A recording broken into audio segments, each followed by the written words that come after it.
বিসমিল্লাহির রহমানির রহিম। সমস্ত প্রশংসা আল্লাহ আল্লাহ রাসূলের। ফাকেতে পাক আলিমা ফাতেমা হাসান হোসেন দোয়ার নবী মায়ের নবী রহমাতুল্লিল আলামিন। তার গুণের সীমা নাই, দয়ার সীমা নাই, রহমতের সীমা নাই। আজকের আলোচনা, অনেক ভাইরা প্রশ্ন করছে, ভাই কিভাবে আল্লাহর নৈকট্য লাভ করতে পারবো? আপনারা শিখান তরিকান ভাইয়েরা, আমার মায়েরা, মুসলমান ভাইদের আসসালামু আলাইকুম ওয়া রাহমাতুল্লাহি ওয়া বারাকাতুহু। হিন্দু ভাইদের আদাব ও নমস্কার রইল। অন্যান্য জাতির জন্য আমার আন্তরিক ভালোবাসা ও শুভেচ্ছা রইল। ভিডিওটা সকলে দেখবেন, সকলে শেয়ার করবেন। আমি শুরু হইতে শেষ পর্যন্ত কি বলি, বাইরে যে কথা বলছেন, আমল এত সহজ না। ইবাদত খুব কঠিন জিনিস। ইবাদত করতে ডরাইছি, ইবাদত করে মরে গেছি, ইবাদত করতে অনেক ভয় পাইছি। এগুলো জানিয়া শুনিয়া বুঝি আল্লাহ পাক ইবাদত করতে গেছে।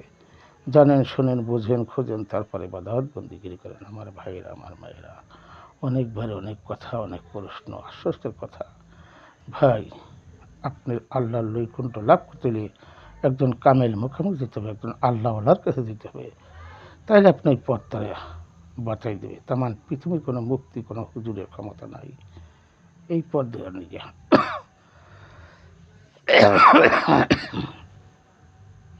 এই পথ পাইতে হলে একজন কামেল মোকামে যেতে হবে। অনেক ভাইরা মুরিদ ছাড়াও অনেক ভাই অনেক প্রশ্ন করেন, ভাই ৫ ওয়াক্ত নামাজ পড়লে কি হয়? এগুলো মানুষ জানে না। ৫ ওয়াক্ত নামাজ দেহের সালাত কোথায় আদায় তাও জান না। অনেক হুজুরা জানে না, মুক্তিরা জান না। আবার কেন নামাজ পড়তে হবে? অনেক ভাই অনেক প্রশ্ন। নামাজ পড়লে কি হবে? ধান খেতে হাঙ্গে দেয়, বেড়া দেয়, যে ফসল পশুতে না খাইতে পারে। তাই দেহের সালাদ যদি আদায় করতে হয়, তাহলে ৫ ওয়াক্ত নামাজ পড়তে হবে। ৫ ওয়াক্ত নামাজ পড়লে কেউ বেড়া হবে। আবার অনেক ভাইরা বলছে মসজিদ থেকে তো আল্লাহর ওলি হইতে পারে না। তারা কঠোর সাধনার বলেই তারা আল্লাহর ওলিত্ব লাভ করে। তারা ঝাড়ে জঙ্গলে, বনে রনে, পাহাড়ে পর্বতে তারা স্রষ্টার সান্নিধ্যের জন্য তারা বসে থাকে। অনেক ভয় আছে ভাই। এটা অনেকেই পারে না। অনেক ধৈর্যের ব্যাপার আছে, অনেক সহ্যের ব্যাপার আছে। সব লোকে এগুলো পারবে না। সাধারণ লোকে এর কাছেও দিতে পারবে না। এই দেশের মুক্তিরা হুজুরা যা বুঝায়, যেরকম কোরআন কারিমতে ২৭৪ নিষেধ আছে, এই নিষেধগুলো তারাই করে, আবার তারাই করায়। এরা তো বোঝে না, খোঁজে না। একজন আল্লাহর অলির কত গুণ, কত ক্ষমতা, এটা তারা বোঝেই না, জানেই না, আবার বোঝার চেষ্টাও করে না। কেন বোঝে না? এরা শত্রু কয়, হেও মানুষ আমি মানুষ, হে কি জানে? এই যে হিংসা, এক হুজুর গাইলে, এক মুক্তি গাইলে, এক মৌলানা গাইলে, এই যে গালাতুলি করে অকথ্য ভাষায়, এটা কি মানুষ? আগে হইতে মানুষ, তারপরে মুসলমান। তারা তো আপনারা অনেক কথা বলেন ভাই, এরা কি মানুষের কাতার আছে? মানুষ হয়তো অনেক পরিশ্রমের ব্যাপার, অনেক মেহনতের ব্যাপার। মেহনত ছাড়া মানুষ হবে না। তারপর আসে মুসলমান। ইলমে শরিয়াত, ইলমে হাকিকাত, ইলমে তরিকাত, ইলমে মারুফাত। যারা শরিয়তের ইলম দিয়া দেহ ভরা ভান্ডু বর্গী আছে, হাকিকাতের ইলম কই রাখবে, তরিকাতের ইলম কই রাখবে, মারুফাতের ইলম কই রাখবে? তারা তো বলবেই। নবীর আমলি এই মোনাফেকগুলো ছিল। এই মোনাফেকগুলো দেশটারে অস্থির বানিয়েছে। এরা মনে করে ৫ ওয়াক্ত নামাজ পড়লে সব না। সালাত সর্বসময়, জন্মভূমি সালাত ছিল, দাইমি সালাত সর্বসময়। যারা কঠোর সাধনা করে, ছেলে মেয়ে সংসার ত্যাগ করে যারা বাইরে চলে যায়, আল্লাহর পথে ধাবিত হয়ে যায়, কার কাছে? একজন গুরুর কাছে অধিপে নিয়া। সেই গুরুর সান্নিধ্যর, তার হুকুম হাকুম মানিয়ে যদি কোনো ব্যক্তি আল্লাহর পথে ধাবিত হয়ে যায়, অবশ্যই সে স্রষ্টার সন্ধান পায়। আল্লাহ দেখা যায়, দেখানো যায় না। যে ৫০ বছর নামাজ পড়ে নবীর সাক্ষাৎ হলো না, একালো কারা, পরকালো কানা। জান্নাত জাহান্নাম কোথায় তালাশ করে? মরার পর না, দুনিয়ায় জান্নাত তালাশ করতে হবে। এক বিন্দু কিনা থাকতে সেদ্ধ হবে না, এক বিন্দু কিনা থাকতে পরিচয় পাইতে না। কোথায় তালাশ করো তুমি? সত্য কোথায়? পাহাড়ে, পর্বতে, গ্রাম গঞ্জে, মক্কা মদিনা নাই। সত্য তুমি নিজে হয়ে যাও, সরল হয়ে যাও, সহজে যাও, মাসুম হয়ে যাও, শিশু হয়ে সেদ্ধা দাও। সেদ্ধার খুব তাকওয়া। তার মানে পৃথিবীর সেদ্ধার ব্যাখ্যা বিশ্লেষণ সমস্ত কিছু ভাঙিয়েছি। তারপরে ভাইরে আপনার প্রশ্ন করেন কীভাবে আল্লাহর নৈকট্য লাভ করেন। একদম কামের মোকামে যান, যেয়ে তার সান্নিধ্য লাভ করেন, তার মহব্বতে সহবতে থাকেন। সেই গুরু যে বাধাত দেয় সেই বাধাতগুলো শেখেন, জানেন, বোঝেন, শোনেন, তারপরে বাধাত বন্দিগিরি করেন। আমার ভাইরা, আমার মায়েরা, অনেক ভাই অনেক কথা অনেক প্রশ্ন বলেন, কিন্তু সব কথা প্রশ্ন বলা যায় না। এখন ৫ ওয়াক্ত নামাজ পড়ে দেহের সালাত আদায় ইবাদত কী করে হয়? অন্যকে ভালো পরামর্শ দিলে, অন্যের মুখে আঘাত তুলে দিলে এখানে ইবাদত আছে। আর যারা দেশ বাড়ি ছাড়িয়ে সব কিছু বিসর্জনে চলে যায়, আল্লাহর পথে ধাবিত যায়। তেমন পৃথিবীতে দয়াল নবীর বহু সাহাবা ছিল। তার একজন সাহাবীকে বলছিল, মাওলা আলীকে বলছিল, দেখো তুমি এই জুব্বাটা দেবা, অস্করিনী পাগলারে, আর আমার উম্মত নিয়ে দোয়া করে। তাই নবীর উম্মাত বান্দা সবাই হইতে চায়, কিন্তু গোলামকে হইতেছে না। আল্লাহর গোলামি করা, নবীর গোলামি করা, মুর্শিদের গোলামি করা, এখানে বহুত ফজিলাত, বহুত ইবাদত। সেই কথা তো বোঝে না মানুষ, তো মানুষ চেনে না, বোঝে না, খোঁজে না। মানুষ মনে করে সবই আমরা। এই যে আমাদের ইন্দ্রিয়গুলো দিয়ে ভালো মন্দ ঢোকে, এটা খারাপটা ডিলিট করতে হবে, ভালো রাখতে হবে, ইন্দ্রিয় সম্বন্ধে জানতে হবে। মানুষের 5 বেলা বিষয় রাশি অনেক কিছু ঢোকে এই ইন্দ্রিয় পথ দিয়া। এই ভালোটা যে বোঝে, খোঁজে, সাধু মহৎ ছাড়া তারা এগুলো খুঁজতে পারবো না, বুঝতে পারবো না। খারাপটা ডিলিট করে দাও, ভালোটা রাখো। এই ইন্দ্রিয় পথগুলো দ্বার পথ চিনতে পেছে, চিনলে, বুঝলে, খুঁজলে, তাহলে সেই সুপথ পাবে। বাইরে ইবাদত করতে গেলে ডরাইছি, ইবাদত করতে মরে গেছি। ইবাদত কঠিন জিনিস, এই ইবাদত কি করতেছে না। ইবাদতে কেউ ইবাদত করলে কেউ ভালো লাগে না, শত্রু হয়ে যায়। ও কি জানে, কিন্তু ওনার ভিতর যা আছে, একজন রাস্তার পাগল ভিতরে আছে, একজন মুক্তির কাছে তা নাই, একজন মৌলানার কাছে তাই নেই। থাকবে কথা না, ওই দেশ তো ভিন্ন দেশ। এই দেশটা ত্যাগ করিয়া, এই দুনিয়ার মায়া মহব্বত মাসদ ত্যাগ করিয়া, হিংসা, নিন্দা, কিনা কিরা, সংসার ত্যাগ করে দেয়া, আল্লাহর লৈকন্য লাভ করতে দেয়া অনেক পরিশ্রম, অনেক মেহনত। এই মেহনত কি করতেছে না ভাই? আপনারা জানতে চাইছেন, যদি সেই সম্যগুরুর হুকুম নিয়া আপনি যদি সেই ইবাদতে বসতে পারেন, মরাকাবা মশাদা করতে পারেন, তাইলে আপনি অনেক কিছু আগাই দিতে পারবেন। ভাই জানতে চাইছেন ইবাদত কি কইও করা যায়? কোন সময় কোন ইবাদত হয়ে যাবে? তবে হিংসা, নিন্দা, কিনা কিরা থাকলে আপনার সেজদা হবে না, পরিচয় পারতো না, আপনার ইবাদত হবে না। শুধু মরাকাবা মশাদা করলেও না, সর্বসময় দুমের দিকে থাকতে হবে লা ইলাহা ইল্লাল্লাহ, লা ইলাহা ইল্লাল্লাহ। এই দুমের জিকিরের মাধ্যমেই আপনার স্রষ্টার সান্নিধ্য লাভ করবেন। আল্লাহ কোথায় তালাশ করেন? পাহাড়ে, পর্বতে, গ্রাম গঞ্জে, মক্কা মদিনা নাই? আল্লাহ আপনার ভিতরে আছে, বীজ রূপে আছে। আপনি নিজেকে চেনেন। মুরিদ কেন হইতে হয়, আহলাবাদ কেন গ্রহণ করতে হয়? মানুষ এই দিতে বোঝে না। নিজেকে চেনা জানা বোঝার জন্যই আহলাবাদ গ্রহণ করতে হয়।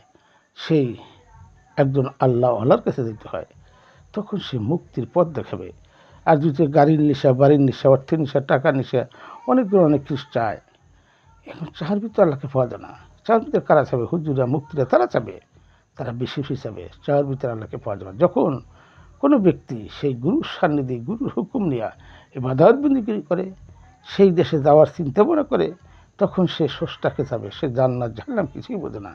সুবিধা লোক কী করে? এই যে মৌলবীর দলের মানে না, সুবিধা মানে না, সুবিধা বোঝে না। সুবিধা অনেক পরিশ্রম, খাওয়া নাই, নেওয়া নাই, অকলন্ত পরিশ্রম করিয়া আল্লাহ নৈকণ্ঠ লাভ করতে হয়। এত সহজ না ভাই। আপনারা তো সহজ মনে করেন, তা না। যে 5 ওয়াক্ত নামাজ পড়লে সব কিছু না, এটা হলো বেড়া। আমার দ্বারা কোনো ক্ষতি না হয়, অন্যের যেন উপকার হয়, আমার যেন ক্ষতি না হয়, আমি যেন কারো ক্ষতি না করতে পারি, ক্ষতি না হয়। একটা পিঁপড়ার ক্ষতি করা যাবে না। যখন এই পথে যাইতে যাইতে এক সময় সে স্রষ্টার সান্নিধ্য লাভের ভিতরে উঠে যাবে। কীভাবে? জানিয়া, শুনিয়া, বুঝিয়া, খুঁজিয়া আল্লাহ পাককে ইবাদত করতে গেছে। এক বিন্দু কিনা থাকতে সেদ্ধ হবে না, এক বিন্দু কিনা থাকতে পরিচ্ছন্ন হবে না। মৌলানা জালালউদ্দিন কম পড়ে নাই, পারস্য কবি বলে থাকে। সে সংসার কাছে আহলাবাদ গ্রহণ করে সে মানুষ মুক্তির পথ পেয়েছে, সে আল্লাহর নৈকণ্ঠ লাভ করছে। এরকম প্রত্যেকটা সাধু মহৎ আছে। এখানে হিন্দু বৌদ্ধ বলে নাই, মুসলমান কে? মুসলমান তো বুঝেই নাই। ইসলামের তো শান্তি। ইসলামে কয়জন আছে? যারা আল্লাহর পাগল ফকির, তারা ইসলামে আছে। এখন 5 ওয়াক্ত নামাজ দেখেন, কইছে দেখান যে নামাজ আল্লাহ পাক কবুল করতে করে না পারে। এখন লোকজনকে নামাজ দিতে পারে, আমি চুরি করলাম, ছোট্টামি করলাম, উচ্চামি করলাম, বদমাইশ করলাম, হারামি করলাম, আমি নামাজ পড়লাম, মানুষের দেখাইলো নামাজি, এই নামাজ পড়লা, এই নামাজি তারা পতন করে নিয়ে যাবে। বিচার হবে কর্মসে, নফসের খবর আল্লাহ পাক সর্বসময় জানে। একজন মানুষ সহি হয় নাই, যে ফিলি তুমি ভাষা দাও, যে কোনো ভাষা আল্লাহ পাক জানে, কিন্তু জামাত্রা করা সহি করো সহি করো, ওরা তো সহি বোঝে নাই। আমার মুখ সহি করা মন্ত্রের ভিতর কালি বিষ, এই বিষ কি দিয়ে ঢাবা, একজন কামের মুখে দিতে হবে। এই জন্য আহলাবাদ গ্রহণ করতে হয়। আমাদের তরিকা মাঝে কী শেখায়, আদব শেখায়, ভাষা শেখায়, অন্যকে ভালোবাসা শেখায়, মানুষকে ভালোবাসা শেখায়, এগুলো আমার বোঝে না। এই ভালোবাসাটা কি, মহব্বতটা কি, যে আমার দ্বারা কোনো ক্ষতি না হয়, অন্যের মুখে আঘাত তুলে দেওয়া, অন্যকে ভালোবাসা, অন্যের সান্নিধ্য লাভ করা, এই যে এখানে ইবাদত। পাঁচ ওয়াক্ত নামাজ পড়লে দেহে সালাত আদা হয়। ইবাদত কী করলে প্রত্যেকটা কাণ্ডে তোমার কর্মকাণ্ডেই ইবাদত হয়ে যাবে। ইবাদত তো কই করে দেনা, কোন সময় আল্লাহ পাক তোমার কথা রাজি খুশি হইয়া নফস আর রূহ মিলন হয়ে যাবে, তখনই তোমার নাম ধরবা, জুল জালালু ওয়াল ইকরাম ওয়াজহু, তুমি নিজে হয়ে যাবা। এখানে ভাই বোঝার আছে ভাই, এত সহজ যদি আপনারা বোঝেন, এ সহজভাবে করেন ভাই, কীভাবে ইবাদত করলে হবে, এইগুলো বললে না ভাই। ইবাদত যার যার তার করতে হবে, যার যার হিসাব তার দেবে, সন্তানের বা বাপে দেবে না, বাপের বাপ সন্তান নেবে না। এগুলো বোঝার ব্যাপার আছে, তাকওয়ার ব্যাপার আছে, ইমানের ব্যাপার আছে। আপনি দুনিয়াবি থাইকা মানুষের চলিয়ে ফিরিয়া আপনার ইমান যে কোনো নষ্ট হতে পারে। একদিনে একা একা আল্লাহর উলিরা কেন, তারা একা একা নিজন রে নিরালে দেয়া পাহাড়ে পর্বতে তারা নিরালে বৈশা আল্লাহ লৈকন্য লাভ করছে। কীভাবে? ধ্যান খেয়াল জিকির আসকানের সালাদের মাধ্যমে পাইছে। সবসময় তার ধ্যান রয়েছে, মুর্শিদ কেবলা স্মরণ করিয়া, তার ইবাদতের শেষে ইবাদত স্মরণ করিয়া, তার এই স্মরণে দুই নগণে দেখিয়া জানিয়া শুনিয়া তার ইবাদতগুলা পুঙ্খানুপুঙ্খভাবে যখন রিসার্চ করে তারা হৃদয় ধারণ করে, তখনই সে আল্লাহর লৈকন্য লাভ করতে পারে। তবে হিংসা নিন্দা থাকলে হবে না। 1,24,000 পয়গাম্বারের স্মরণে সর্বসময় থাকতে হবে।